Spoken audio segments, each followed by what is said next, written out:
শহীদি কাফেলা বাংলাদেশের স্বাধীনতা সার্বভৌমত্বের অতন্ত্র প্রহরী 18 কোটি মানুষের অধিকার আদায়ের সংগঠন বাংলাদেশ জামায়াত ইসলামী 66 নম্বর ওয়ার্ডের উদ্যোগে আয়োজিত আজকের এই মত বিনিময় সভার সম্মানিত সভাপতি, উপস্থিত বাংলাদেশ জামায়াত ইসলামী ঢাকা মহানগরী দক্ষিণের মন্ত্রিসভার সদস্য, আমাদের আসন কমিটির সংগ্রামী সহকারী পরিচালক, যাত্রাবাড়ি পূর্ব থানার সংগ্রামী আমির জনতা জনাব মোহাম্মদ শাহজাহান খান, উপস্থিত আছেন এই 66 নম্বর ওয়ার্ডের সম্মানিত জসীমউদ্দিন শিকদার সহ সম্মানিত নেতৃবৃন্দ, একান্ত প্রিয় উপস্থিতি, আসসালামু আলাইকুম ওয়া রাহমাতুল্লাহ। আপনারা কেমন আছেন? আপনারা যে আশা আকাঙ্ক্ষা নিয়ে এসেছেন আর আমি যে আশা আকাঙ্ক্ষা নিয়ে আপনাদের সামনে হাজির হয়েছি, আপনারা যেভাবে প্রত্যাশা করছেন আমিও প্রত্যাশা করছি। একই সময় আরো 2টা প্রোগ্রাম, রায়েরবাগ তারপর কোটা, ঠিক আছে কিনা? এবং রায়েরবাগও প্রায় 1000-এর উপরে লোক বসে আছে শুক্রবার হওয়ার কারণে। আমি আপনাদেরকে অনুরোধ করবো, আপনারা যেই কারণে এসেছেন, ইসলামকে ভালোবেসে এসেছেন, জামায়াত ইসলামীকে ভালোবেসে এসেছেন, আপনার ন্যায় এবং ইনসাফপূর্ণ একটা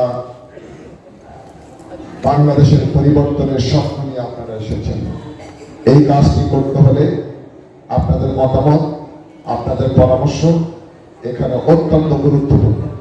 আমাদের ভাইরা নোট করবে, আপনারা সকলে আমাদের সম্মানিত সভাপতি সহ যারা আছেন সকলে মতামত দিবেন, বক্তব্য দিবেন।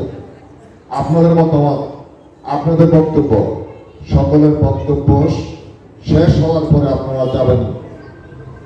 এটা কি আপনারা আমার সাথে একমত কিনা বলেন? কারা কারা একমত একটু জানিয়ে? আলহামদুলিল্লাহ, আলহামদুলিল্লাহ, আলহামদুলিল্লাহ। তাহলে আমি ছুটি পেতে পারি নাকি? আচ্ছা, 2-1 মিনিট পরে ইনশাআল্লাহ। জি, সম্মানিত ভাইরা,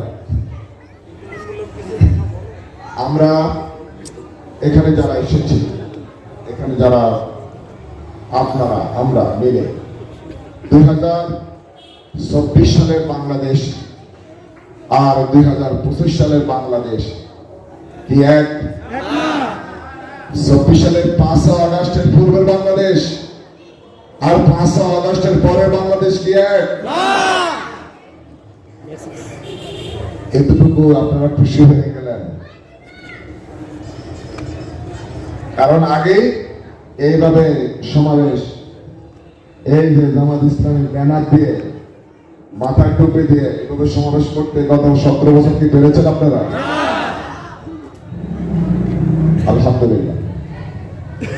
আজকে এই মুক্ত বাতাসে, স্বাধীন পরিবেশে কথা বলার জন্য যে মহান রব্বুল আলামিন আমাদের সুযোগ করে দিয়েছে, সর্বপ্রথম সে মহান রবের শুকরিয়া আদায় করছে আলহামদুলিল্লাহ। আজকে স্মরণ করছি রাসূল পাক সাল্লাল্লাহু আলাইহি সাল্লামকে, যার আদর্শ বাস্তবায়নের জন্য আমাদের ত্যাগ, কোরবানি, জেল, জুলুম, হুলিয়া, মামলা, গ্রেপ্তার, নির্যাতন, রিমান্ড। আরো স্মরণ করছি আমাদের 2024 সালের পর্যন্ত গত 17 বছরে যাদের রক্তের উপর দাঁড়িয়ে এই বাংলাদেশ ফ্যাসিবাদ মুক্ত হয়েছে, আমাদের শহীদ আমির জামাত মাওলানা মতিউর রহমান নিজামী, শহীদ আলী হাসান মোহাম্মদ মুজাহিদ, কামরুজ্জামান আব্দুল কাদের মোল্লা, মীর কাসেম আলী সহ এবং আপনার আমার সারা পৃথিবীর মানুষের যাকে আমরা কোরআনের ফাঁকি হিসাবে আমরা জানি, আল্লামা দেলাওয়ার হোসেন সাঈদী সহ যিনি আমাদের মাঝ থেকে হারিয়ে গিয়েছেন, 24 সালে বিপ্লবের সর্বশেষ যারা শহীদ হয়েছেন, সকলকে আল্লাহ রাব্বুল আলামিন যেন শহীদ হিসেবে কবুল করেন। আমরা সবাই বলে আমিন। সম্মানিত ভাইরা, তাদের রক্তের বিনিময়ে আজকে যে আমরা বাংলাদেশ পেয়েছি, তাদের রক্তের ঋণ আমরা আসলে কখনো পরিশোধ করতে পারবো না। তারা আমাদের যে রক্ত দিয়ে বাংলাদেশকে দ্বিতীয় স্বাধীন বাংলাদেশ হিসেবে রূপান্তরিত করেছে, আমরা তাদেরকে স্যালুট জানাই। তাদের যে আকাঙ্ক্ষা ছিল, তাদের আকাঙ্ক্ষা তারা দেখে যেতে পারে নাই। তাদের আকাঙ্ক্ষা তারা বাস্তব রূপ দেখে নাই, কিন্তু তারা একটি কার্ড দিয়েছে, একটি প্লে কার্ড ধরেছে। তারা বলেছে উই ওয়ান্ট জাস্টিস, আমরা ন্যায় বিচার চাই। এই ন্যায় বিচার চাওয়ার অপরাধে তাকে গুলি করে হত্যা করা হয়েছে। আপনারা আবু সাইদের সেই দৃশ্য, আমাদের ঢাকার রাজপথে যারা শহীদ হয়েছে তাদের দৃশ্য সোশ্যাল মিডিয়াতে আপনারা দেখেছেন। তাদের অপরাধটা কি? তারা একটি বৈষম্যহীন একটা সমাজ প্রতিষ্ঠার জন্য, বৈষম্যের বিরুদ্ধে, জুলুমের বিরুদ্ধে, ভোটাধিকার হরণের বিরুদ্ধে, বাংলাদেশের লুটপাটের বিরুদ্ধে, বাংলাদেশের জুলুমের বিরুদ্ধে, দুঃশাসনের বিরুদ্ধে তারা রাজপথে ভূমিকা পালন করেছিল। এই অপরাধে তাদেরকে শহীদ হতে হয়েছে, খুন হতে হয়েছে। অসংখ্য ভাইকে আপনার ঘুমের শিকার হতে হয়েছে। এখনো জানা অজানা অসংখ্য মানুষ এখনো আমাদের কাছে ফিরে আসে নাই। সামান্য উপস্থিতি, গত ৫৪ বছরে বাংলাদেশ, আপনারা যদি দেখেন, তিনটি দল গত ৫৪ বছর বাংলাদেশ শাসন করেছে।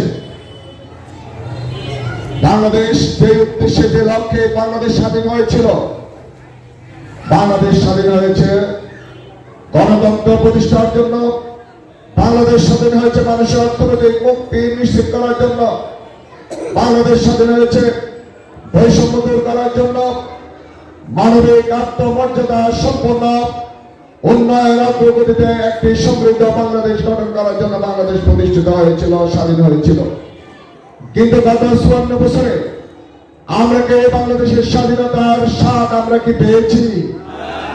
আমাদের অর্থনৈতিক মুক্তি আসে নাই, সামাজিক ন্যায় বিচার এখানে প্রতিষ্ঠিত হয় নাই, বাংলাদেশের ভোটাধিকার প্রতিষ্ঠা দূরে থাক, দিনের ভোট রাতে এবং বিনা ভোটের সরকার আমি দামি নির্বাচন দিয়ে আমাদের ভোটাধিকার তো দূরে থাক, টোটাল ভোটের যে সিস্টেম, নির্বাচন পদ্ধতিকে ধ্বংস করে দেওয়া হয়েছিল। আপনারা গত 4টি নির্বাচনে ভোট দিতে পারেন নাই, আপনাদের পছন্দ মতো নেতা নির্বাচন করতে পারেন নাই।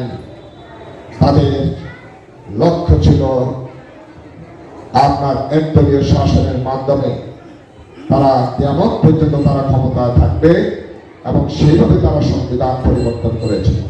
গত ৫৪ বছরের ১৭ বার সংবিধান পরিবর্তন হয়েছে।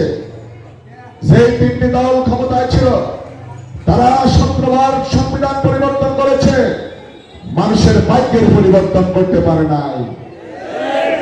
বাংলাদেশে ৩ বার ক্ষমতায় তারা ছিল, কিন্তু বাংলাদেশের অর্থনৈতিক মুক্তি নিশ্চিত করতে পারে নাই। অর্থনৈতিক মুক্তিতে দূরে থাক, বাংলাদেশের অর্থনীতি থেকে ২৮,০০০ লক্ষ কোটি টাকা তারা পাচার করেছে। বাংলাদেশকে তলাবিহীন চুরিতে পরিণত করে তারা বিদেশে বেগম পাড়া করেছে। আপনার ছেলে সন্তান বাংলাদেশে, আর আমাদের নেতাদের ছেলে সন্তান বিদেশে, ঠিক না ব্যাপারে? আপনারা দেখেন গত ৫৪ বছরে আমাদের নেতৃবৃন্দ তারা যখন অসুস্থ হয় তাদের ব্যাংককে যেতে হয়, যখন অসুস্থ হয় সিঙ্গাপুরে যেতে হয়। আমাদের দেশে একটি উন্নত মানের হসপিটাল তারা করতে পারে নাই। ১৭-১৮ কোটি মানুষের অধিকার নিয়ে বাংলাদেশের মানুষের আর্থসামাজিক উন্নতি অগ্রগতি নিয়ে তাদের কোনো মাথা ব্যথা নাই। সংসদে বিল পাস হয়, বাজেট পাস হয়, আর এই বাজেটের মাধ্যমে তাদের কপাল পরিবর্তন হয়, ঠিক না? আপনারা বিগত সময়ে কে মন্ত্রী ছিল, কে এমপি ছিল, তাদের চেহারা কি দেখেছেন বলেন? তাদের চেহারাও দেখি নাই, আমরা তাদের নামও শুনি নাই। ওই একটি দেশ থেকে প্রেসক্রিপশন দিয়ে আধিপত্যবাদী শক্তি বাংলাদেশকে তাদের কলোনি বানিয়ে সেখান থেকে অলরেডি একটা প্রেসক্রিপশন দিয়ে একটা স্লিপ ধরে মন্ত্রী এমপি ঘোষণা দেওয়া হয়েছিল। বাংলাদেশের বাজার ব্যবস্থাকে ধ্বংস করে বাংলাদেশকে আমাদের পার্শ্ববর্তী দেশের একটি বাজারে পরিণত করা হয়েছে। বাংলাদেশের শিক্ষা, চিকিৎসা, সাহিত্য, সংস্কৃতি, অর্থনীতি সকল ক্ষেত্রে ধ্বংস করে আধিপত্যবাদী শক্তির একটি আপনার কলোনিতে বাংলাদেশকে রূপান্তরিত করা হয়েছিল। এখান থেকে আমাদের ছাত্র তরুণ যুবকরা রক্ত দিয়ে বাংলাদেশকে দ্বিতীয়বার স্বাধীন করেছে।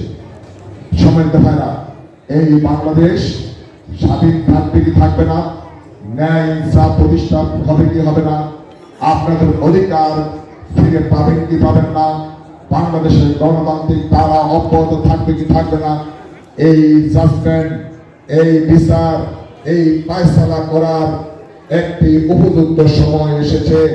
গত 17 বছর আপনারা সাসপেন্ড করতে পারেন নাই, নেতা নির্বাচন করতে পারেন নাই।